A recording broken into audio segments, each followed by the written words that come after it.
الاسلام علی خمس، اسلام کی بنیاد 5 چیزوں پر رکھی گئی۔ شہادتی اللہ الہ الا اللہ وان محمد الرسول اللہ، اللہ رب العزت کے سوا کوئی معبود نہیں اور محمد صلی اللہ علیہ وآلہ وسلم اللہ کے رسول ہیں۔ یہ پہلی بنیاد ہے اسلام کی۔ وإقام الصلاۃ، اور نماز قائم کرنا، وإیتاء الزکوٰۃ، اور زکوٰۃ ادا کرنا، والحج، اور حج ادا کرنا، وصوم رمضان، اور رمضان المبارک کے روزے رکھنا۔ یہ 5 ارکان ہیں اسلام کے۔ ان ایام میں اسلام کا یہ خوبصورت رکن جسے حج بیت اللہ کہا جاتا ہے، جیسے ہی لمحات گزر رہے ہیں حج کے ایام قریب آ رہے ہیں، حج بیت اللہ یہ ان 5 ارکان میں سے سب سے زیادہ محنت والا رکن ہے، اور اس رکن کے بہت سارے فوائد ہیں اور بہت زیادہ اہمیت ہے۔ ہر رکن کی اپنی اپنی فضیلت اور افضلیت ہے۔ حج بیت اللہ یہ بھی ایک دین اسلام میں منفرد عبادت ہے۔ رسول پاک صلی اللہ علیہ وآلہ وسلم سے پوچھا گیا ای الاعمال افضل، کہ حضور سب سے افضل عمل کون سا ہے، سب سے زیادہ فضیلت والا عمل کون سا ہے؟ قال، حضور نے ارشاد فرمایا ایمان باللہ ورسولہ، اللہ اور اس کے رسول پر ایمان لانا یہ سب سے عظیم عمل ہے، سب سے زیادہ فضیلت والا عمل ہے۔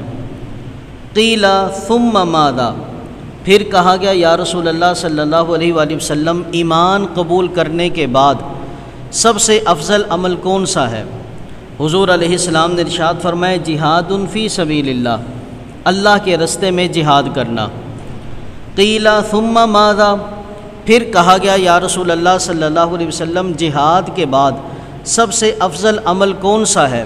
نبی پاک صلی اللہ علیہ وآلہ وسلم نے ارشاد فرمایا حج مبرور، مبرور حج یہ جہاد کے بعد سب سے افضل ترین عمل ہے۔ حج مبرور کسے کہتے ہیں؟ اس کے بارے میں بھی حضور علیہ السلام نے ارشاد فرمایا العمرۃ الی العمرۃ کفارۃ لما بینہما، فرمایا ایک عمرے سے لے کر دوسرے عمرے تک درمیان میں جو گناہ ہوتے ہیں یہ دوسرا عمرہ اس گناہوں کا کفارہ بن جاتا ہے۔ فرمایا والحج المبرور لیس لہ جزاء الا الجنہ، فرمایا جو مبرور حج ہے اس کی جزا صرف جنت ہی جنت ہے، جنت سے پیچھے اس کی کوئی جزا نہیں، جنت اس کی جزا ہے، اس کا بدلہ ہے۔ حج مبرور اس کو کہتے ہیں جس میں گناہ نہ ہو، حج مبرور اس میں کہتے ہیں جس میں نافرمانی نہ ہو، حج مبرور اس میں کہتے ہیں جس میں ریاکاری نہ ہو، حج مبرور اس کو کہتے ہیں جس کے اندر اللہ رب العزت کے رسول صلی اللہ علیہ وآلہ وسلم کے طریقے سے ہٹ کر کوئی عمل نہ کیا جائے۔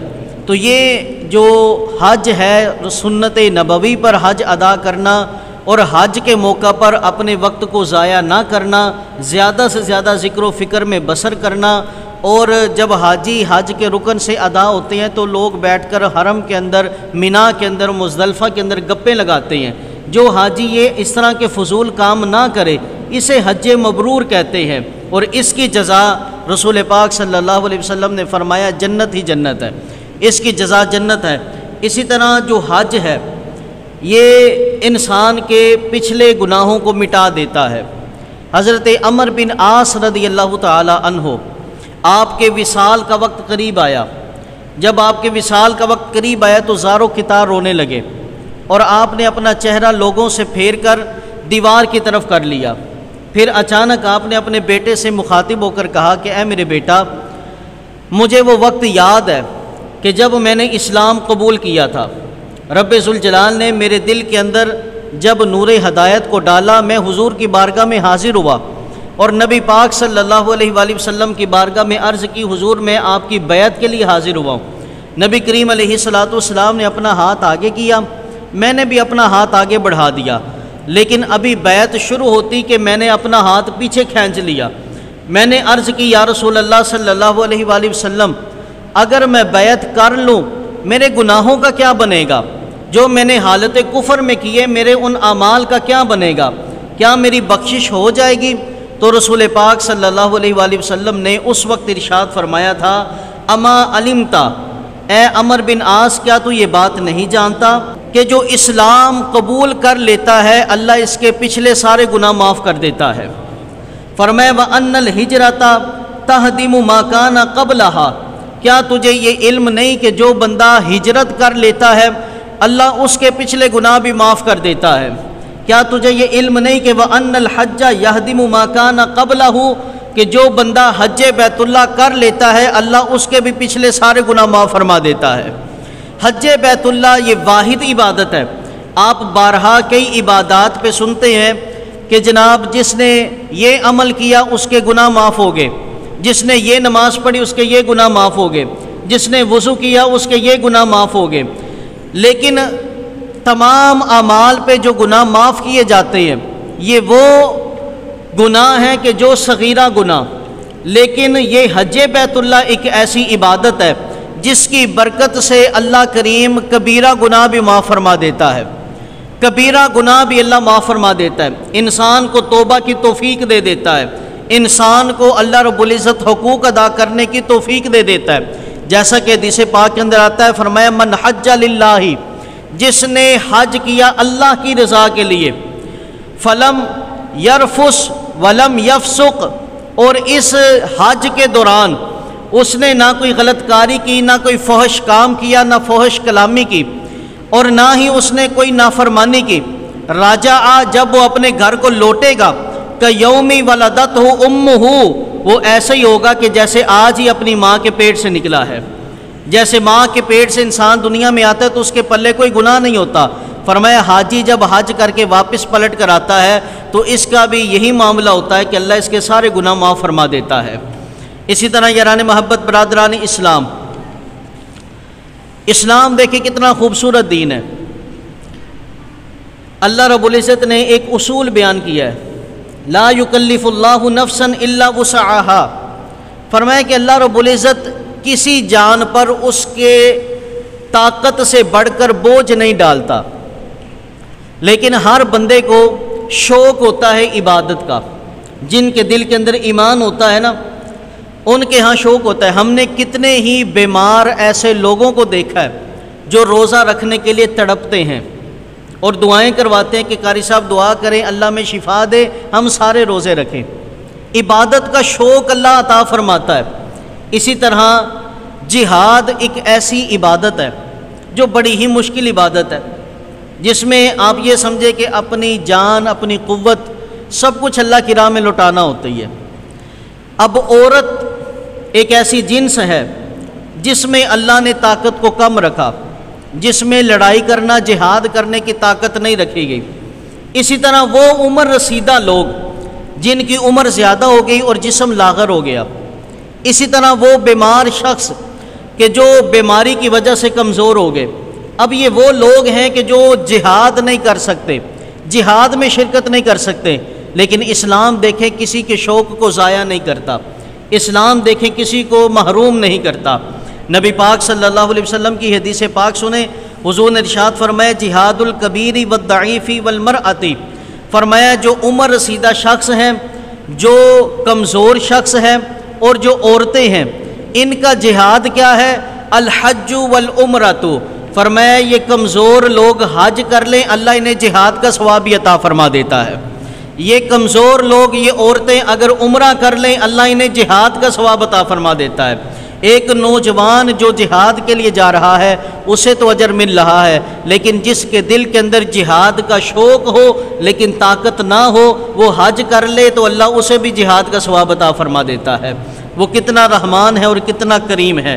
اسی طرح حضرت ام المؤمنین سیدہ عائشہ صدیقہ رضی اللہ تعالی عنہا، آپ ایک دن رسول پاک صلی اللہ علیہ وسلم کی بارگاہ میں حاضر ہوئی، کہنے لگی قلت یا رسول اللہ صلی اللہ علیہ وآلہ وسلم الا نغزو ونجاہد معکم، کہنے لگی یا رسول اللہ صلی اللہ علیہ وسلم ہمارا بھی جی چاہتا ہے ہم بھی آپ کے ساتھ غزوات میں شامل ہو جائیں، ہمارا بھی جی چاہتا ہے کہ ہم بھی جہاد کریں۔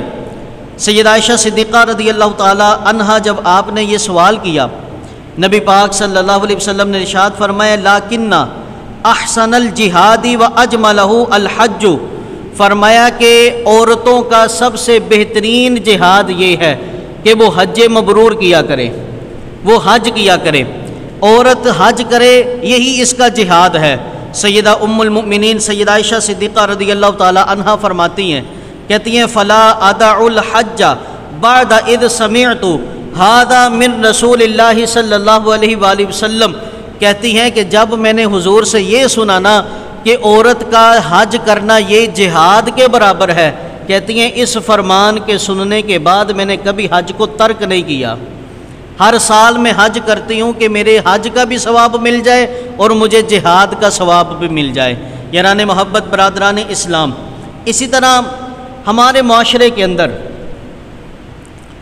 مقابلہ بازی ہر سطح پہ ہونے لگ گئی ہے۔ کئی مسلمان اور کئی خوش نصیب ایسے بھی ہوتے ہیں جو ہر سال حج بیت اللہ کرتے ہیں، کئی خوش نصیب ایسے بھی ہوتے ہیں جو ہر سال عمرہ کرتے ہیں۔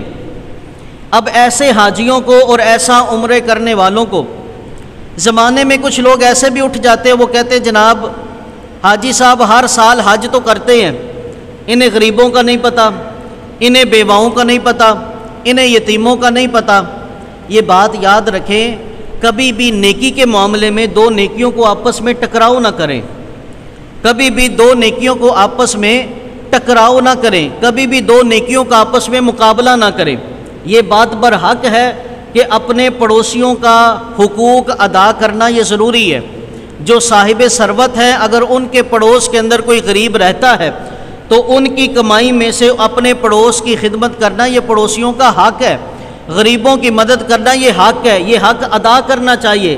لیکن خدارہ حج بیت اللہ کو تنقید نہیں بنانا چاہیے۔ حج بیت اللہ آپ کیا سمجھتے ہیں کہ یہ بندہ ہر سال جو حج کے لیے جا رہا ہے یہ اپنی مرضی سے جا رہا ہے؟ بھائی میرا گھر ہے نا، میرے گھر میں میری اجازت کے بغیر کوئی نہیں آ سکتا۔ آپ کیا سمجھتے ہیں اللہ کے گھر میں اللہ کی اجازت کے بغیر کوئی جا رہا ہے؟ میرے رسول صلی اللہ علیہ وآلہ وسلم کے دربار میں کوئی رسول پاک کی اجازت کے بغیر ان کے گھر میں جا رہا ہے؟ ہرگز ایسا نہیں۔ ہر سال یا کبھی بھی جو حج بیت اللہ کے لیے جاتے ہیں یا مدینۃ الرسول جاتے ہیں وہ اللہ اور اس کے رسول کے بلانے پہ جاتے ہیں۔ اللہ اور اس کے رسول نے بلایا ہے تو یہ جا رہے ہیں۔ حج بیت اللہ کو تنقید نہ بنائیں۔ حج بیت اللہ اور رسول پاک صلی اللہ علیہ وسلم نے ارشاد فرمایا ادیم الحج والعمرۃ، فرمایا حج اور عمرے پر دوام کرو، حج بیت اللہ پر اور عمرہ کرنے میں ہمیشگی اختیار کرو، کثرت کے ساتھ حج اور عمرہ کیا کرو۔ جن کے پاس استطاعت ہو انہیں چاہیے کہ وہ ہمیشگی کے ساتھ حج اور عمرہ ادا کیا کریں۔ فَإِنَّهُمَا يَنْفِيَانِ الْفَقْرَ وَالذُّنُوبَ كَمَا يَنْفِي الْكِيرُ خَبَثَ الْحَدِيدِ۔ رسول پاک صلی اللہ علیہ وسلم نے فرمایا کثرت کے ساتھ حج اور عمرہ کیا کرو، کیونکہ حج اور عمرہ کرنا یہ انسانوں کو گناہوں سے ایسے دور کر دیتا ہے، انسان سے غریبی کو ایسے دور کر دیتا ہے جیسے بھٹی لوہے سے میل کو دور کر دیتی ہے۔ لوہے کو بھٹی میں رکھیں تو بھٹی کی جو آگ ہوتی ہے یہ لوہے کی میل کچیل کو دور کر دیتی ہے۔ فرمائے اسی طرح جو بندہ حج کرتا ہے اللہ کریم اس کی غربت کو دور کر دیتا ہے، اللہ اس کے گناہوں کو دور کر دیتا ہے۔ تو حج بیت اللہ جس کے پاس استطاعت ہو کوشش کرنی چاہیے کہ ہمیشگی اختیار کرے، جب بھی استطاعت ملے حج بیت اللہ کریں۔ سب سے عظیم عبادت ہے حج بیت اللہ کریں، لیکن ہاں وہی بات کہ ہر بندے کے اوپر جو جو حقوق لازم ہے، اپنی اولاد کے حق جو لازم ہے اپنے اولاد کے حق ادا کرے، اپنے بیوی کے جو حقوق ہیں ان کے حقوق ادا کرے، ماں باپ کے جو حقوق ہیں ان کے حقوق بھی ادا کرے، پڑوسیوں کے جو حقوق ہیں وہ حقوق بھی ادا کرے۔ یہ نہیں کہ اب سارا پیسہ ہم حج پہ ہی لگاتے جائیں اور اپنے بیوی بچوں کو بھوکے مارتے رہے، یہ ہرگز مطلب نہیں۔ جن کو بلایا ہے وہی جا رہے ہیں، اور میرا یہ ایمان ہے کہ جن کو ہر سال بلایا جا رہا ہے وہ یقیناً اپنے سارے حقوق ادا بھی کرتے ہوں گے، کیونکہ یہ رسول پاک کی بارگاہ سے چنے جا رہے ہیں۔ تو خیر حج بیت اللہ کرنے والے، عمرہ کرنے والے، یہ کتنے یار خوش نصیب لوگ ہوتے ہیں جو حج بیت اللہ جنہوں نے کیا ہے، جنہوں نے عمرہ کیا ہے، وہ ذرا اس حدیث پاک کی گہرائی کو سوچیں اور سوچیں کہ ان کی زندگی میں یہ کتنے خوبصورت لمحات آئے تھے۔ رسول پاک صلی اللہ علیہ وسلم نے فرمایا الحاج والعمرۃ والمعتمر وفد اللہ، فرمایا جو بندہ حج کرتا ہے، جو عمرہ کرنے والا ہے، یہ اللہ کا مہمان ہوتا ہے۔ بولیں ذرا محبت سے، جو حج کرنے والا ہے، ذرا جنہوں نے حج کیا ہے وہ لمحے یاد کریں کہ یار ایک وقت ایسا بھی تھا کہ ہم اللہ کے مہمان بنے تھے۔ جنہوں نے عمرہ کیا ہے یاد کریں کہ ایک لمحے ہمارے زندگی میں ایسے بھی آئے ہیں کہ ہم اللہ کے مہمان بنے ہیں۔ فرمایا جو حج کرنے والے ہیں، جو عمرہ کرنے والے ہیں، یہ اللہ کے مہمان ہوتے ہیں۔ یعطیہم مسئلتہم، فرمایا کہ جب یہ اللہ کی بارگاہ میں کوئی سوال کرتے ہیں اللہ ان کو وہ عطا فرماتا ہے۔ اور فرمایا وَيَسْتَجِيبُ دُعَاءَهُمْ، ہم اکثر کیا کرتے ہیں نا، یار تم حج کرنے جا رہے ہو دعاؤں میں یاد رکھنا، عمرہ کرنے جا رہے ہو دعاؤں میں یاد رکھنا۔ میرے محبوب نے فرمایا جب حاجی دعا کرتا ہے نا جس کے حق میں، اللہ اس کی دعا کو قبول کرتا ہے، اللہ اس کی دعا کو قبول کرتا ہے۔ وَيَقْبِلُ شَفَاعَتَهُمْ، فرمایا حج کرنے والے، عمرہ کرنے والے، کل قیامت کے دن اللہ ان کی سفارش بھی قبول کرے گا۔ ایک حدیث پاک میں آتا ہے کہ حاجی اپنے ساتھ 400 بندوں کی سفارش کروا کے جنت میں ساتھ لے کر جائے گا، 400 بندوں کی یہ شفاعت کروائے گا۔ اسی طرح میرے محبوب نے فرمایا وَيُضَاعِفْ لَهُمْ أَلْفَ ضِعْفٍ، فرمایا جو حج کرنے والے ہوتے ہیں نا، جو عمرہ کرنے والے ہوتے ہیں، اللہ انہیں ایک ایک نیکی پہ 1000 گنا زیادہ اجر عطا فرماتا ہے، 1000 گنا زیادہ اجر عطا فرماتا ہے۔ وجہ کیا ہے کہ یہ حج کرنے والا، یہ احرام باندھنے والا، یہ اپنی بستی کو چھوڑنے والا، یہ اپنے وطن کو چھوڑنے والا، یہ اپنی آسائش اور سہولیات کو چھوڑنے والا، یہ تپتی ہوئی گرمی کے سائے میں اللہ اللہ کی صدا بلند کرنے والا، یہ ننگے پاؤں چلتا ہوا لبیک اللہم لبیک کی صدا بلند کرنے والا، یہ اپنی مادری زبان کو چھوڑ کر عربی زبان کے اندر رب کو صدا دینے والا، یہ سارا کچھ چھوڑ چھاڑ کر، ساری سہولیات کو چھوڑ کر، ساری دنیا کو ترک کر کے صرف فقط ایک رب کی رضا کے لیے سنت نبوی پر عمل کرتا ہوا یہ قدموں کو اٹھا رہا ہوتا ہے، اپنی زندگی کے یہ ایام بسر کر رہا ہوتا ہے، تو رب ذوالجلال کی رحمتیں کیسی اس پر برس رہی ہوتی ہیں کہ فرمایا یہ ساری دنیا کو چھوڑ کر آیا ہے، اب اس کا سٹیٹس یہ بن گیا ہے، یہ کسی اور کے گھر کا مہمان نہیں، یہ رب کے گھر کا مہمان بن گیا ہے۔ حضرت عمر فاروق اعظم رضی اللہ تعالی عنہ ایک دن رسول پاک کے پاس آئے، عرض کرنے لگے یا رسول اللہ صلی اللہ علیہ وآلہ وسلم میں عمرہ کرنا چاہتا ہوں، مجھے اجازت عطا فرمائے۔ میرے محبوب صلی اللہ علیہ وسلم نے فرمایا عمر جب جانے لگو مجھے بھی بتا دینا، جب رخصت ہونے لگو مجھے بتا دینا۔ حضرت عمر فاروق اعظم رضی اللہ تعالیٰ عنہ کہنے لگے حضور میں بالکل تیار ہوں، میرا ذات سفر بھی تیار ہے، میں تو بس اجازت کے لیے حاضر ہوا تھا، اجازت مل گئی، میں اب اپنے سفر کے لیے نکل جاؤں گا۔ میرے محبوب صلی اللہ علیہ وسلم نے فرمایا عمر چل پھر میں تجھے تھوڑا سا آگے چھوڑ کے آتا ہوں، تھوڑا سا آگے چھوڑ کر آتا ہوں۔ مدینہ المنورہ کی سرحد تک حضور چھوڑ کر آئے، اور کہتے ہیں انداز کیا تھا، حضرت عمر فاروق اعظم رضی اللہ تعالیٰ عنہ کہتے ہیں کہ حضور علیہ السلام آپ نے اونٹ کی لگام کو پکڑا، آپ پیدل چل رہے تھے، میں سواری پہ بیٹھا تھا، میں نے کہا محبوب آپ بیٹھے میں پیدل چلتا ہوں، حضور نے فرمایا عمر میرا حکم ہے تو سواری پہ بیٹھ، میں پیدل چلتا ہوں، کہا بس حکم کا تابع تھا۔ حضور پیدل چلتے چلتے مدینے کی سرحد تک پہنچے، اور حضرت عمر فاروق اعظم رضی اللہ تعالیٰ عنہ کہتے ہیں پھر حضور نے ایک ایسا جملہ کہا کہ جس جملے کو سن کے مجھے یوں لگ رہا تھا کہ کسی نے مجھے زمین سے اٹھا کر عرش پہ بٹھا دیا ہے۔ حضرت عمر کہتے ہیں جب حضور مجھ سے جدا ہونے لگے، مجھے رخصت کرنے لگے، حضور واپس آنے لگے، میں آگے جانے لگا، حضور علیہ السلام نے وقت جدائی ارشاد فرمایا عمر جب بیت اللہ جاؤ نا تو مجھے بھی دعاؤں میں یاد رکھنا، جب مکہ المکرمہ میں جاؤ، میرے رب کے حرم میں جاؤ گے تو مجھے بھی دعاؤں میں یاد رکھنا۔ حضرت عمر فاروق اعظم رضی اللہ تعالیٰ عنہ کہنے لگے یا رسول اللہ صلی اللہ علیہ وسلم آپ کے وسیلے سے ہی ہمیں سب کچھ ملا، آپ ہمارے لیے دعا کریں۔ میرے محبوب نے فرمایا عمر تجھے پتہ نہیں تو میرے رب کے گھر کا مہمان بن رہا ہے، تیری شان یہ ہے کہ تو میرے رب کے گھر کا مہمان بن رہا ہے۔ تو یاران محبت برادران اسلام، حج بیت اللہ یہ بڑی خوبصورت عبادت ہے۔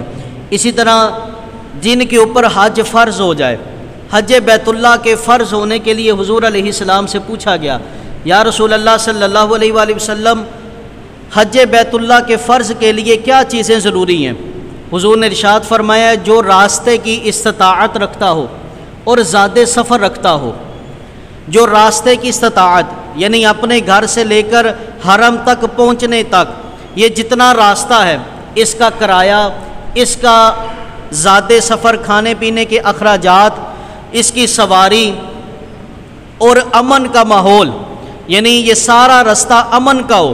ہمارے ہاں تو چونکہ اب جہاز والا سسٹم ہے اور اللہ کے فضل سے امن ہی امن ہے، چونکہ پہلے لوگ اونٹوں پر، خچروں پر، گھوڑوں پر یہ حج بیت اللہ کے لیے نکلا کرتے تھے، تو رستے کے اندر کافروں کی ریاستیں بھی آتی تھیں، تو جو اب پورے رستے میں امن کا ضامن ہو، امن کا رستہ ہو، جس کے لیے رستے میں آسانی ہو اور زیادہ سفر ہو، ایسے بندے کے لیے حج بیت اللہ زندگی میں ایک بار ادا کرنا یہ فرض ہوتا ہے، فرض ہوتا ہے۔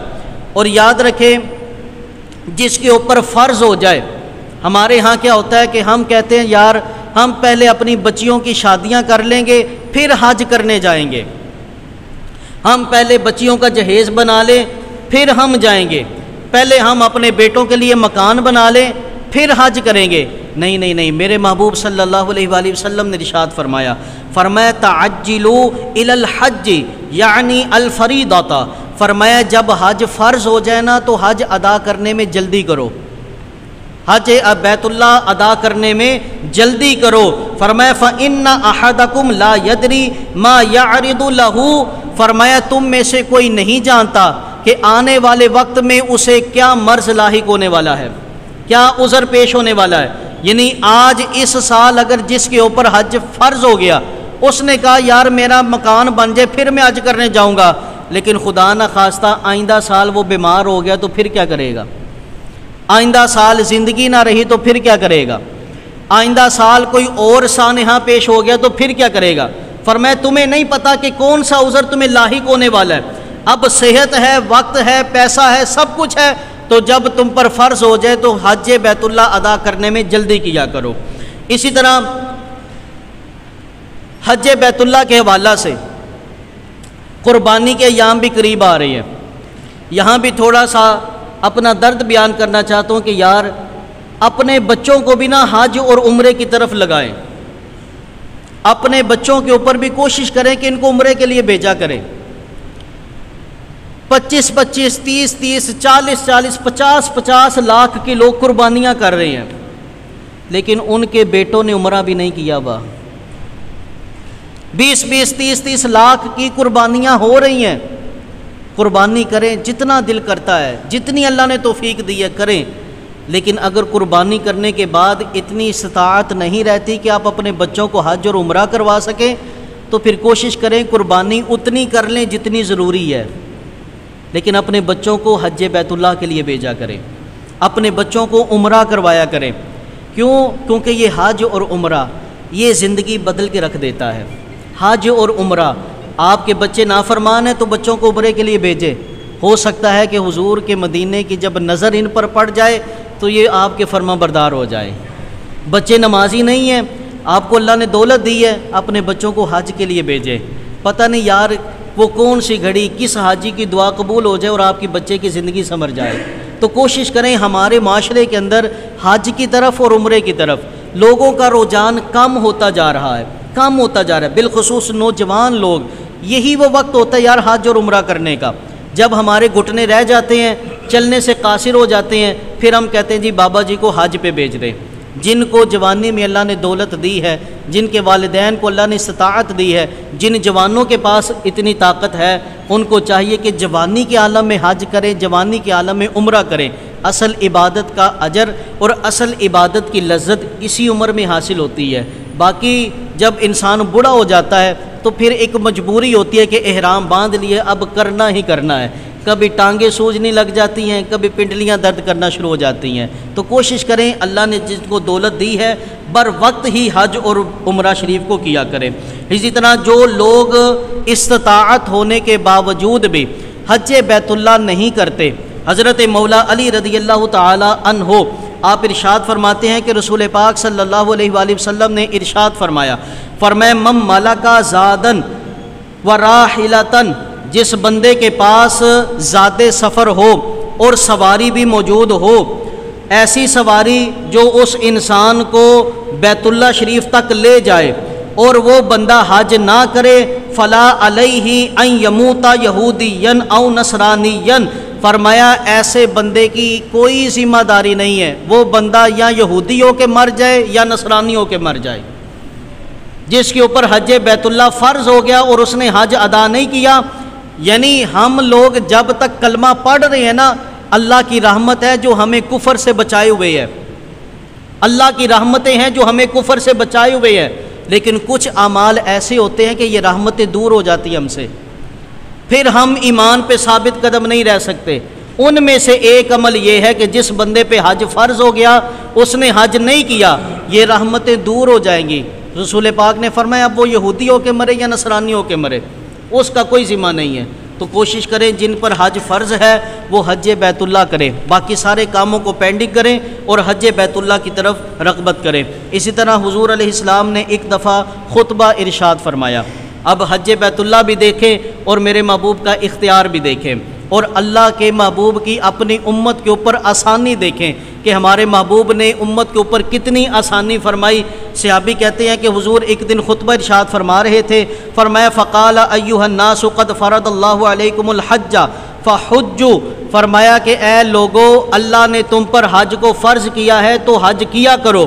جب یہ ارشاد فرمایا فقال رجل اکل آمین یا رسول اللہ صلی اللہ علیہ وآلہ وسلم، ایک صحابی کھڑے ہوئے اور کہنے لگے یا رسول اللہ کیا ہر سال حج کرنا ہے؟ بولیں ذرا محبت سے، محبت سے بولو یار، اور ذرا محبت سے بولو۔ دیکھیں کتنی آسانی ہمارے محبوب نے ہمارے لیے کی۔ ایک صحابی نے کھڑے ہو کر کہا یا رسول اللہ کیا ہر سال حج فرض ہو گیا؟ اللہ اکبر کبیرہ، میرے محبوب فسکتا، حضور خاموش ہو گئے، حتی قالہا ثلاثاً، وہ صحابی نے 3 مرتبہ پوچھا یا رسول اللہ کیا ہر سال حج فرض ہو گیا؟ میرے محبوب صلی اللہ علیہ وسلم نے فرمایا لو قلت نعم۔ آج جو لوگ کہتے ہیں معاذ اللہ نبی ہماری طرح، معاذ اللہ ہم نبیوں کی طرح، آج جو کہتے ہیں نبی ولی، ان کا مقام کوئی نہیں، ان کا اختیار کوئی نہیں۔ سنیں ذرا میرے محبوب کے صرف ایک جی ہاں میں کتنا اختیار ہے، میرے محبوب کے صرف ایک لفظ نعم کے اندر کتنی طاقت ہے، میرے محبوب کے صرف ایک ہاں کے اندر کتنی طاقت اللہ نے رکھی ہے۔ صحابی نے کہا یا رسول اللہ ہر سال؟ میرے محبوب نے فرمایا لو قلت نعم، اگر میں صرف نعم کہہ دیتا، اگر میں صرف یہ کہہ دیتا کہ جی ہاں ہر سال فرض ہے، فرمایا میں نے تو بس اتنا کہنا تھا، لواجبت، تو ہر سال حج فرض ہو جانا تھا، ہر سال حج فرض ہو جانا تھا۔ اسی لیے تو اعلیٰ حضرت کہتے ہیں وہ زبان جس کو سب کن کی کنجی کہیں، اس کی نافذ حکومت پہ لاکھوں سلام۔ اللہ اکبر کبیرہ، کہا میں نے جب کہہ دینا تھا نا ہاں تو پھر ہر سال فرض ہو جانا تھا، تو اس لیے ہم کہتے ہیں وہی مختار کل ہیں جس کو جو چاہیں عطا کر دیں۔ نماز خدا کی ہے، طریقہ مصطفیٰ کا ہے، زکوٰۃ دینا یہ خدا کا حکم ہے اور طریقہ مصطفیٰ کا ہے، حج کرنا یہ حکم خدا کا ہے لیکن طریقہ مصطفیٰ کا ہے، روزہ رکھنا حکم خدا کا ہے لیکن طریقہ مصطفیٰ کا ہے۔ یاران محبت برادران اسلام، یہ اللہ نے اپنے محبوب کو اختیار دیا ہے۔ میرے محبوب 2 رکعت پڑھ لیں تو وہ 2 رکعتیں فرض ہو جاتی ہیں، میرا محبوب 4 رکعت پڑھ لے 4 رکعتیں فرض ہو جاتی ہیں۔ فرمایا کہ میں جتنا کہوں اتنا مان لیا کرو، جو میں کہوں وہ کر لیا کرو، جس سے روک دوں اس سے رک جایا کرو۔ تو یاران محبت برادران اسلام، حج کے موقع پر ہمارے رسول صلی اللہ علیہ وسلم نے ہماری یقیناً اس امت کے حصے کو مد نظر رکھتے ہوئے کہ ان کے لیے حج کتنا مشکل ہوگا، کتنا مہنگا ہوگا اور دیگر کتنے اخراجات ہوں گے، حضور نے فرمایا زندگی میں ایک بار کرو، بس زندگی میں ایک بار۔ لیکن افسوس یہ کہ جن کے اوپر فرض ہے اگر وہ زندگی میں ایک بار بھی نہ کریں تو کل حضور علیہ السلام کی بارگاہ میں کیا منہ دکھائیں گے۔ اللہ رب العزت کی بارگاہ میں دعا ہے حاجیوں کے مقدس قافلے میں اللہ ہمیں بار بار شامل فرمائے۔ وما علینا الا البلاغ۔